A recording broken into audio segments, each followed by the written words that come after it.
ಇಲ್ಲಿ ಸೇರಿರ್ತಕ್ಕಂಥ ಆತ್ಮೀಯ ಬಂಧುಗಳೇ, ತಾಯಂದಿರೇ, ಯುವಕ ಮಿತ್ರರೇ, ಮಾಧ್ಯಮದ ಗೆಳೆಯರೇ, ಈಗಾಗಲೇ ನಮ್ಮ ಪಕ್ಷದ ನಾಯಕರುಗಳು ನಿಮ್ಮೆಲ್ಲ ಉದ್ದೇಶಿಸಿ ಮಾತನಾಡಿದ್ದಾರೆ. ನಾನು ಮತ್ತು ಡಿ.ಕೆ. ಶಿವಕುಮಾರ್ ಅವರು ಉಮೇಶ್ ಮೇಟಿ ಅವರ ಪರವಾಗಿ ಇವತ್ತು ನಾಮಿನೇಷನ್ ಆಗ್ತಕ್ಕಂಥ ಕೊನೆಯ ದಿನ. ಈ ಕೊನೆಯ ದಿನದಲ್ಲಿ ನಾಮಿನೇಷನ್ ಪತ್ರ ಉಮೇಶ್ ಮೇಟಿ ಅವರು ಹಾಕಿದ್ರು. ನಾವೆಲ್ಲರೂ ಕೂಡ ಆ ಕಾರ್ಯಕ್ರಮದಲ್ಲಿ ಭಾಗವಹಿಸಿದ್ದು.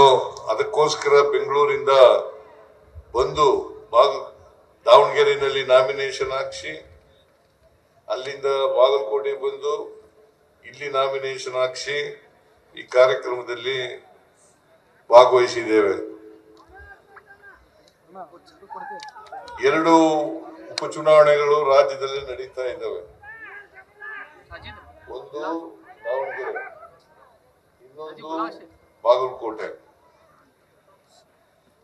ಎರಡೂ ಕ್ಷೇತ್ರಗಳಲ್ಲಿ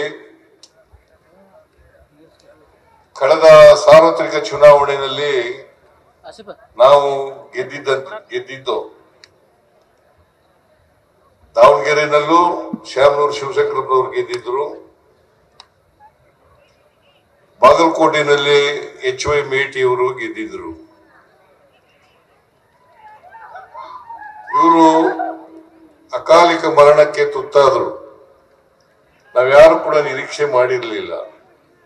ಇವರು ಮಧ್ಯಕಾಲದಲ್ಲೇ ಕಾಲವಾಯ್ತಾರೆ, ಉಪಚುನಾವಣೆಗಳು ಬರ್ತವೆ ಅಂತಕ್ಕಂಥ ನಿರೀಕ್ಷೆ ಮಾಡಿರಲಿಲ್ಲ. ನಾನು HY ಮೇಟಿ ಅವರನ್ನ ಆಸ್ಪತ್ರೆಗೆ ಹೋಗಿ ಭೇಟಿ ಮಾಡಿದ್ದೆ. HY ಮೇಟಿ ಅವರು ಹೇಳಿದ್ರು, ನಾನು ಯಾವ ಕಾರಣಕ್ಕೂ ಕೂಡ ಸಾಯಲ್ಲ, ನಾನು ಬದುಕ್ತೇನೆ ಅಂತಕ್ಕಂಥ ಮಾತುಗಳನ್ನ ಹೇಳಿದ್ರು. ಆದ್ರೆ ಅವರು ನಾನು ಭೇಟಿ ಮಾಡಿದ 4-5 ದಿನದಲ್ಲೇ ಕಾಲವಾದರು. ಅಲ್ವಾ ಭೇಟಿ ಅಲ್ವಾ? 4-5 ದಿನದಲ್ಲೇ ಕಾಲವಾದರು. ನಾನು ನಿರೀಕ್ಷೆ ಮಾಡಿರಲಿಲ್ಲ. ಮೇಟಿಯವರು, HY ಮೇಟಿಯವರು 5 ಸಾರಿ MLA ಆಗಿದ್ರು, ಒಮ್ಮೆ ಲೋಕಸಭಾ ಸದಸ್ಯರಾಗಿದ್ರು, ಆಮೇಲೆ 2 ಸಾರಿ ಮಂತ್ರಿ ಆಗಿದ್ರು. ಪಾಪ ಜನಪರವಾಗಿ ಕೆಲಸವನ್ನ ಮಾಡಿದ್ದಂಥವ್ರು ಅಂತಕ್ಕಂಥ ಮಾತುಗಳನ್ನ ಈ ಸಂದರ್ಭದಲ್ಲಿ ಹೇಳಲಿಕ್ಕೆ ಬಯಸ್ತಾ ಇದ್ದೇನೆ. ಮೇಟಿಯವರು ಯಾವಾಗಲೂ ಕೂಡ ಬಡವರ ಪರವಾಗಿ, ಹಿಂದುಳಿದವ್ರ ಪರವಾಗಿ, ದಲಿತರ ಪರವಾಗಿ, ಅಲ್ಪಸಂಖ್ಯಾತರ ಪರವಾಗಿ, ರೈತರ ಪರವಾಗಿ, ಕಾರ್ಮಿಕರ ಪರವಾಗಿ ಇದ್ದಂತ ವ್ಯಕ್ತಿ. ಎಲ್ಲ ಜಾತ್ಯತೀತ ವ್ಯಕ್ತಿಯಾಗಿದ್ರು ಅಂತ ಹೇಳಲಿಕ್ಕೆ ಬಹಳ ಹೆಮ್ಮೆ ಆಗ್ತಾ ಇದೆ ಅಂತಕ್ಕಂಥ ಮಾತುಗಳನ್ನ ಈ ಸಂದರ್ಭದಲ್ಲಿ ಹೇಳಲಿಕ್ಕೆ ಬಯಸ್ತಾ ಇದ್ದೀನಿ.